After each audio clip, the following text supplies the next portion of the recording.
There's a lot of different ways to build a marketing strategy.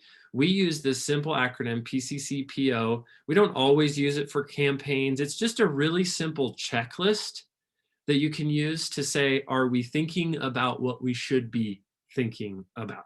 And I'm going to teach that to you right now. So PCCPO, and I'm going to go through this kind of one at a time: product, channel, content, persona, and offer. They're not in order for a specific reason, and you'll see why. Okay, so you have a product. Now, product is a term that I think we use the term product, but it means, what are you selling? What are you offering to the world? It could be a service.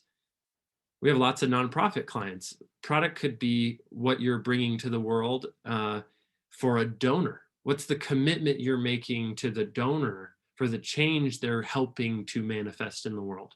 So product is a subset term to mean, what do you do for your customers or your donors? Product. It's worth pausing here to say, we tend to always think we know what our product is, but sometimes we don't. And it's something we talk a lot about at Magneti is, why do our customers stay with us for a long, long, long time? What are they buying? What is the value that they're buying? That kind of constant question of what is our product is a great exercise to do regularly as a team.